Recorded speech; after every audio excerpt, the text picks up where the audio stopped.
Assalamualaikum warahmatullahi wabarakatuh. Salam sejahtera untuk kita semua. Kami dari kelompok 10 Employee Relations akan mempresentasikan hasil diskusi kami yang bertemakan pentingnya fit and proper test untuk mengetahui karakter dari calon staff untuk meminimalisir turnover perusahaan. Anggota kelompok kami ada Aisyah Adelia Adani, saya sendiri Rifkah Zulmurta Putri, Mutia Nurul Aini, dan yang terakhir ada Abdul Aziz. Saya Aisyah Adelia Adani dan kali ini saya akan melakukan review mengenai tema kelompok kami, yaitu pentingnya fit dan proper test dalam mengetahui karakteristik calon karyawan untuk meminimalisir sebuah turnover di sebuah perusahaan. Arti dari fit dan proper test sendiri itu memiliki artian yaitu ujian kelayakan atau kepatutan, yang dimana jika seseorang dapat dikatakan sebagai layak atau patut mendapatkan jabatan tersebut, maka seseorang itu dikatakan sudah lulus dalam ujian kelayakan atau kepatutan sendiri. Nah, sedangkan untuk turnover itu di mana staf atau karyawan selama 1 tahun dipecat atau memberhentikan diri. Dalam hal ini tentunya para tim HRD atau Human Resource Development akan melakukan sebuah interview atau wawancara agar tahu bagaimana cara calon staf dalam menjawab sebuah pertanyaan-pertanyaan, dan tentunya juga bagaimana tim HRD ini mengetahui karakteristik para di setiap calon staf tersebut. Dan tentu saja untuk mengetahui bagian divisi mana calon-calon staf itu diletakkan. Saya Mutia dan saya akan melanjutkan materi yaitu tentang menganalisis tema. Dari tema kelompok kami dapat disimpulkan hasil dari analisisnya yaitu fit and proper test, yang dimana sangat penting dalam keberlangsungan suatu perusahaan yang melibatkan karyawan maupun staf perusahaan tersebut. Nah, di dalam sebuah perusahaan tentunya ada yang namanya turnover, atau di mana situasi kesulitan yang sedang dialami para pemilik perusahaan tersebut. Staf yang ada di dalam perusahaan tersebut memiliki peran yang sangat penting. Turnover sendiri terjadi karena adanya suatu pengembangan karir terhadap perusahaan yang menyebabkan para staf maupun karyawan merasa terabaikan. Nah, di sini ada beberapa tips yang tentunya berguna untuk menanggulangi tingginya turnover di dalam sebuah perusahaan. Nah, yang pertama, yang kedua kultur, yang ketiga koneksi, yang keempat adanya kontribusi, yang kelima memberikan kesempatan karyawan untuk mengembangkan karir mereka di bidang masing-masing. Baiklah, sekian, terima kasih. Halo, saya Rifkah Zulmurta Putri. Agar teman-teman lebih paham, saya akan memberi contoh seperti apa fit and proper test yang kami maksud. Nah, seperti ini contoh fit and proper test dari RSUD Dr. Mewardi. Tadi teman-teman sudah tahu ya bahwa fit and proper test ini sangat penting dan untuk menghindari turnover yang tinggi. Lalu, kira-kira apa yang terjadi jika turnover sebuah perusahaan tinggi? Inilah dampak negatif bila turnover sebuah perusahaan tinggi. Pertama, peningkatan biaya operasional.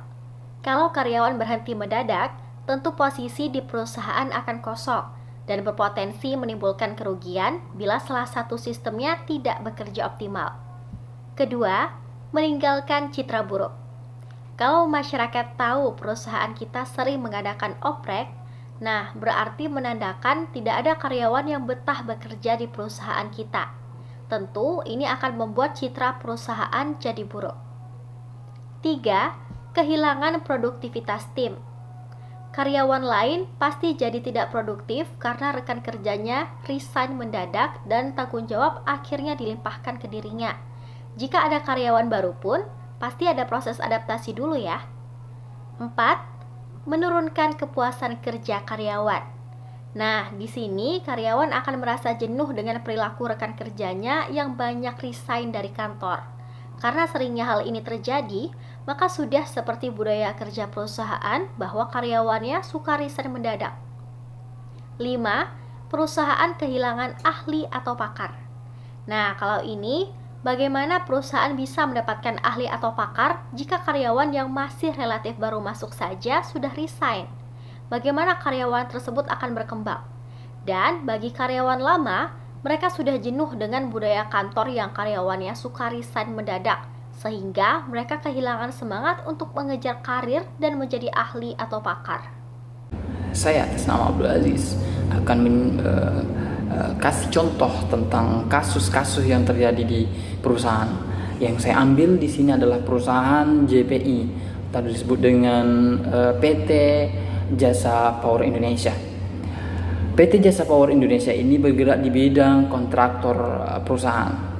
Dalam kasus berjudul turnover pada PT Jasa Power Indonesia, terdapat data bahwa turnover rate yang terjadi di perusahaan tersebut sebesar 25%. Angka ini terbilang sangat tinggi menurut saya karena tidak baik untuk perusahaan, untuk nama perusahaan tersebut.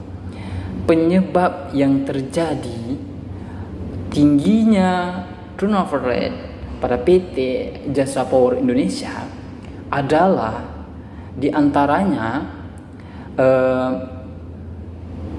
konflik psikologis kerja, adanya tekanan psikis yang terjadi konflik dalam pekerjaan yang berdampak juga pada konflik keluarga atau sebaliknya.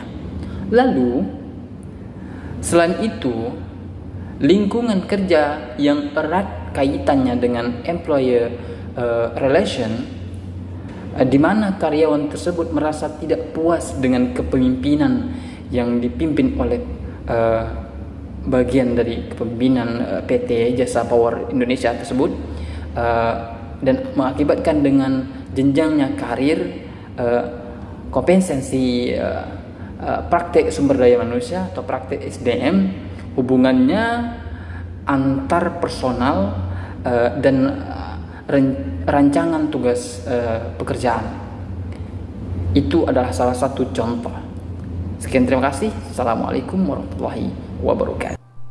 Dari contoh kasus tingginya turnover di PT Jasa Power Indonesia sejak tahun 2015 hingga 2020, ada solusi yang kami rancang berdasarkan penyebabnya. Penyebab yang pertama adalah kondisi psikologis pekerja. Misalnya, jarak rumah yang terlalu jauh sehingga karyawan sulit pulang ke rumah dan rindu dengan keluarga. Karena tekanan psikis, maka terjadilah konflik dalam pekerjaan yang berdampak juga pada konflik keluarga atau sebaliknya. Nah, kalau seperti ini penyebabnya, lalu bagaimana solusinya? Solusinya adalah penyesuaian domisili calon karyawan pada saat proses fit and proper test. Nah, dalam rekrut karyawan, saat sesi interview, HRD perlu bertanya di mana rumah calon karyawan dan berapa jarak rumah calon karyawan. Lalu memastikan apakah dengan jarak tersebut tidak akan menjadi alasan penghambat kinerja calon karyawan di masa depan. Penyebab yang kedua, merasa tidak puas dengan kepemimpinan. Solusinya, HRD harus membuat konsep fit and proper test yang detail dan melakukan penilaian dengan teliti, mengadakan survei tertutup mengenai kinerja pemimpin di mata karyawan, dan meminta agar karyawan menulis kritik dan saran bagi pemimpin agar pemimpin dapat mengevaluasi diri. Penyebab ketiga, jenjang karir. Solusinya, saat fit and proper test, jelaskan bagaimana sistem jenjang karir perusahaan. Selain itu, juga penting menilai kesesuaian instrumen kompetensi karyawan terhadap jabatan. Penyebab keempat, kompensasi. Solusinya, perusahaan harus memberikan kompensasi yang sepadan dengan kinerja karyawan agar karyawan merasa dihargai. Penyebab kelima, praktik SDM. Solusinya, perusahaan harus melakukan briefing dan evaluasi secara berkala pada karyawan. Penyebab keenam, hubungan antar personal. Solusinya, tekankan bahwa semua karyawan harus menjaga keharmonisan dan disiplin agar pekerjaan tidak terganggu.